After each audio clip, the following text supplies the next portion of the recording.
तो finally supreme court का बहुत बड़ा डिसीजन आ गया है और सुप्रीम कोर्ट ने स्टूडेंट्स की बात मान ली है। अब यूपीपीएससी आयोग को चाहते हुए या ना चाहते हुए भी बहुत सारे रिजल्ट में बदलाव करना पड़ सकता है। ठीक है, वो बहुत जल्द जो है आप आने वाले दिनों में देखेंगे अब। और जो यूपीपीएससी के स्टूडेंट्स की डिमांड थी माइग्रेशन वाली, मेरे हिसाब से अगर ये वाला रूल लागू हो गया तो वो भी जो है स्टूडेंट्स की डिमांड मान ली जाएगी और यूपीपीएससी को करना पड़ेगा वो। मतलब आप कभी भी आगे जनरल कैटेगरी से ज्यादा कट ऑफ नहीं जा पाएगा, ओबीसी या किसी या ईडब्ल्यूएस या किसी कैटेगरी का। ओबीसी का तो बराबर ही रहता है जनरल के हमेशा, ईडब्ल्यूएस का ही थोड़ा ज्यादा जा रहा था तो वो भी अब कभी नहीं जाएगा। ठीक है, और ओपन जो मेरिट वाली सीट है वो 40% रहेंगी, उसमें ओबीसी भी आ सकता है, एससी भी आ सकता है, एसटी भी आ सकता है, ईडब्ल्यूएस भी आ सकता है। ठीक, वो जनरल कैटेगरी सीट नहीं है, जनरल कैटेगरी की तो 0% है। ठीक है, तो अब जो है किसी भी वैकेंसी में यूपी में किसको कितना परसेंटेज मिलेगा? जनरल कैटेगरी को 0% मिलेगा। ठीक, एससी कैटेगरी को 21% मिलेगा, एसटी कैटेगरी को 2% मिलेगा, ओबीसी कैटेगरी को 27% मिलेगा, ईडब्ल्यूएस को 10% मिलेगा। तो टोटल मिला के 60% सीट रिजर्व रहेंगी किसी भी वैकेंसी में, 40% ओपन मेरिट वाली होंगी, उसमें जनरल भी आ सकता है, ओबीसी भी आ सकता है, एससी, एसटी, ईडब्ल्यूएस कोई भी आ सकता है। ठीक, कई सारे देखिए मेरे पास बहुत सारे स्टूडेंट के मैसेज आते हैं। एससीएस किसी भी ऐसा नहीं कि किसी के साथ पक्षपात करे सरकार की तरह, हमारे लिए आप सभी लोग बिल्कुल इक्वल हैं, किसी भी तरह का कोई भेदभाव हमने आज तक नहीं किया एससीएस में। हमारे जो इनिशिएटिव है सबके लिए हैं, प्योरली। जो भी भारतीय लोग हैं जो उत्तर प्रदेश में रहते हैं, जो है इंसान है, उन सभी लोगों के लिए है हमारे इनिशिएटिव। और मेरे पास देखिए बहुत सारे स्टूडेंट तरह तरह की चीज़ें लाते हैं, मुझे कई सारी चीज़ें जो है स्टूडेंट्स को सपोर्ट करनी पड़ती हैं। बहुत सारे जनरल कैटेगरी के और ईडब्ल्यूएस कैटेगरी के भी स्टूडेंट्स के मेरे पास मैसेज आए, ओबीसी के भी आए, एससी एसटी के भी आए। मेरे हिसाब से अब ओबीसी, एससी एसटी और ईडब्ल्यूएस वालों का जो वो वाला था कि भाई कट ऑफ क्यों ज़्यादा जा रहा है, वो प्रॉब्लम अब इससे सॉल्व हो जाएगी। लेकिन हाँ, ये जरूर है कि कुछ जनरल कैटेगरी वाले और ईडब्ल्यूएस वालों का जो है उनका ये कहना है कि उनके साथ अभी भी नाइंसाफ़ी हो रही है। ईडब्ल्यूएस वालों का कहना है कि भाई जब रिजर्वेशन के साथ एज वाला आता है, रिलैक्सेशन वाला, तो फिर उनको भी 5 साल का रिलैक्सेशन मिलना चाहिए ईडब्ल्यूएस को। मेरे हिसाब से तो सरकार को करना चाहिए, अदरवाइज तो ये फॉर्मेलिटी है, सिर्फ एक झुंझुना है। ईडब्ल्यूएस का मतलब फिर कोई फ़ायदा नहीं है अगर आप एज का ही फ़ायदा नहीं दे रहे हो, क्योंकि गरीबी की वजह से कई लोग पढ़ नहीं पाते हैं भाई, वही तो जस्टिफाइड है कि अगर जो है, और वैसे अगर आप देखो तो एज एक्चुअली लिमिट का रिलैक्सेशन देने का कोई लॉजिक ही नहीं है, कोई रैशनल नहीं है। आप किसी भी आरटीआई वगैरह किसी नेता से पूछ के देख लो, मैं तो बहुत लोगों से पूछा, मुझे नहीं समझ में आया भाई इसका। देखो, रिजर्वेशन होना चाहिए, ये एक सच्चाई है, सब लोग, सारे भारतीय दिल से मानते हैं कि हाँ भाई है, रिजर्वेशन है, जिसकी जितनी आबादी उसके उतने हक के हिसाब से। एनएसएसओ का एक डेटा आया था 1999 में, उसमें जनरल कैटेगरी की टोटल आबादी करीबन 39.9% आकी गई थी 40% के आसपास। ठीक है, और बाकी जो है ईडब्ल्यूएस तो खैर ये वो अलग ही आया है वो।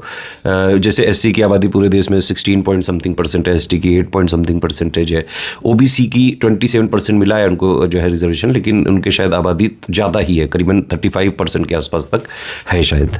और चूंकि अब ये जो एससी एसटी ओबीसी वाला रिजर्वेशन सिर्फ ऐसा नहीं कि हिंदुओं को मिलता है, अब तो ये मुस्लिम्स को भी मिलने लगा है, तो ये रिलीजन बेस्ड नहीं रह गया है अब। इसीलिए कई सारे जो जनरल कैटेगरी के और ईडब्ल्यूएस वाले हैं, ईडब्ल्यूएस वाले तो अपने एज रिलैक्सेशन की वजह से नाराज हैं।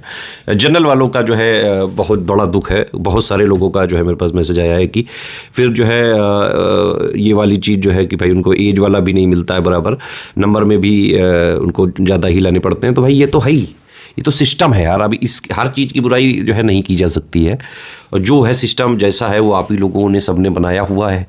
जनता के हाथ में पावर होती है सब कुछ। पढ़ लिख के भी अगर तुम लोग को यही समझाना पड़ रहा है तो मतलब इससे बड़ा मूर्खता क्या हो सकती है। और जस्टिस काटजू की बात हमेशा याद रखना कि इंडिया में 90% से ज़्यादा लोग मूर्ख हैं। नेता लोग जो है अपना जो है क्या करते हैं कि अगर उनको कोई चीज़ करनी होती है, जैसे अभी यूपी पुलिस में हुआ, पहले से तय था सब कि भाई 3 साल बढ़ा देंगे, लेकिन उससे पहले माहौल बनवाओ। तो कई सारे नेताओं ने माहौल बनाया पहले यूपी पुलिस में, है ना, कि जो है सारे स्टूडेंट्स को 3 साल का रिलैक्सेशन दे दो। अब वही नेता लोग जो है आपस में करके उन्होंने बढ़ा दिया, अब वो आपस में एक दूसरे को बधाई दे रहे हैं। ये होता है नैरेटिव सेट करना। खैर आप लोग को पॉलिटिक्स वगैरह से मतलब नहीं है। मेरे हिसाब से माइग्रेशन की डिमांड जो है वो मानी जानी चाहिए, बड़े वर्ग की डिमांड है भाई। और यूपीएससी जैसा कर रहा है सिस्टम, जब यूपीपीएससी आयोग ने बोला है कि भाई यूपीएससी फॉलो करेगा तो पूरी तरह से फॉलो करना चाहिए भाई। माइग्रेशन की जो प्रोसेस यूपीएससी अपना रहा है वही यूपीपीएससी भी कर दे, ठीक है। बल्कि यूपीएससी कभी गलत आंसर नहीं बनाता है। यूपीपीएससी को आंसर जो है क्वेश्चन पेपर गलत नहीं बनाना चाहिए, आंसर की सही देनी चाहिए। आज तक कभी भी यूपीपीएससी आयोग ने सही आंसर की दी ही नहीं, मतलब ऐसी आंसर की नहीं थी जिसमें एक भी गलत ना हो सवाल। इतने विशेषज्ञ रखता है यूपीपीएससी आयोग, फिर भी एक आंसर की कभी नहीं सही बना पाता है। प्री के पेपर में क्वेश्चन हर बार 5, 6, 7, 8, 10 सवाल गलती हो जाते हैं। इसीलिए 2026 वालों को सतर्क रहना चाहिए कि भाई बॉर्डर केस का टारगेट मत करना।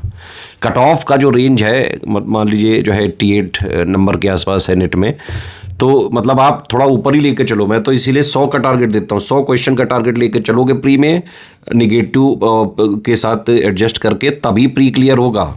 और प्री क्लियर करने के लिए कोई टेंशन वाली बात नहीं है। सिर्फ एससीएस का सिलेक्शन मटेरियल, एससीएस की पेड क्विज और एससीएस की टेस्ट सीरीज लगा के प्री क्लियर किया जा सकता है आराम से। 3 महीने में सफिशिएंट है ये। पिछली बार 134 क्वेश्चन आए थे। खैर वो बात अलग है। नहीं तो अभी कहने लोगों के लो बीच में प्रमोशन करने लगा अपना। भाई क्यों नहीं करेंगे अपना प्रमोशन? अरे अपने प्लेटफॉर्म पे अपना प्रमोशन कर रहे हैं। एससीएस का प्रमोशन आज तक आप लोगों में से स्टूडेंट से मैं पूछना चाहता हूँ, क्या आपने कहीं भी देखा है? कहीं भी एससीएस का कोई बोर्ड लगा देखा है? कोई एडवर्टीजमेंट कोई पेपर पे? कहीं भी हमारा प्रमोशन होता ही नहीं है, कोई एडवर्टीजमेंट ही नहीं है हमारा। जो भी है ऑर्गेनिकली ग्रो किए हैं और सारे स्टूडेंट्स को हमने, हर कैटेगरी के हर वर्ग के स्टूडेंट्स को सपोर्ट किया है और सारे स्टूडेंट्स ने एससीएस को भी सपोर्ट किया। इसीलिए एससीएस स्टूडेंट्स के लिए। मेरी एक अपील है सभी स्टूडेंट्स से कि अगर आप लोगों का माइग्रेशन वाला भी मुद्दा जो है अब ये सॉल्व हो जाएगा भाई। सुप्रीम कोर्ट ने अब तो कह दिया, अब यूपीपीएससी आयोग कुछ चाहते हुए ना चाहते हुए उसको करना पड़ेगा, सरकार को भी करना पड़ेगा। सुप्रीम कोर्ट से बड़ा इंडिया में कोई नहीं है। कॉन्स्टिट्यूशन का फाइनल इंटरप्रेटर सुप्रीम कोर्ट ही है। तो अब तो सब कुछ होके रहेगा मेरे हिसाब से। अब कम से कम ट्रांसपेरेंसी के मुद्दे पे जो है एक जोरदार आवाज लगनी चाहिए कि भाई मॉडिफाइड आंसर की जारी होनी चाहिए कि नहीं। आप बताइए आप लोग। माइग्रेशन तो सबसे पहला मुद्दा है कि भाई यूपीएससी वाला रूल फॉलो करे जो यूपीएससी कर रहा है। जब बोला है आपने तो करना पड़ेगा। 2024 का देखो, मेंस के रिजल्ट के 6 महीने ज़्यादा हो गए। यूपीएससी मेंस का रिजल्ट जो है कितने में, 75 दिन में दे देता है। ये बराबरी करेंगे उसकी यूपीएससी की। 6.5 महीने हो गए, वो 2-2.5 महीने में दे देता है यूपीएससी। ये 6.5 महीने में अभी तक रिजल्ट नहीं निकाल पाए, अभी तक कैलेंडर नहीं दे पाए ये यूपीपीएससी। ये बराबरी करेंगे यूपीएससी की, है ना। कभी आंसर जो है क्वेश्चन गलत नहीं बनाता है, ये हर बार बनाते हैं। मॉडिफाइड आंसर की नहीं देते हैं, उसी पर रिजल्ट निकालते हैं। कैटेगरी वाइज कट ऑफ नहीं देते हैं स्टूडेंट का, मार्कशीट नहीं दे रहे हैं। कोविड वाला किसी को रिलीफ नहीं दिया, है ना। तो ये सब चीज़ें हैं। बाकी आप लोग जो है कैलेंडर आना तो है ही, तैयारी करते रहो। 2026 के लिए बहुत कन्फ्यूजन चल रहा है स्टूडेंट्स को कि भाई अगर जून जुलाई में हो गया तो क्या हो गया, मतलब क्या हो पाएगा कि नहीं। और कुछ लोग का ये भी है कि भाई 2024 का फंसा हुआ है, 25 का अभी मेंस कराना है, तो फिर 26 वाला प्री कैसे हो सकता है? भाई ये कर सकता है आयोग, यही तो तुम लोग को पता नहीं है। मैं 9-9.5 साल से देख रहा हूँ। मतलब ये पॉसिबल है कि 2024 का भी जो है मेंस का मान लो रिजल्ट दे देंगे, इंटरव्यू चल रहा होगा, 2025 का मेंस करा रहे होंगे मार्च अप्रैल के आसपास। और फिर भी पॉसिबल है कि जून जुलाई में लोग प्री करा लें।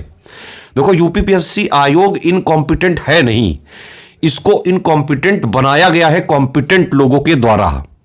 आप समझ रहे हो कि नहीं?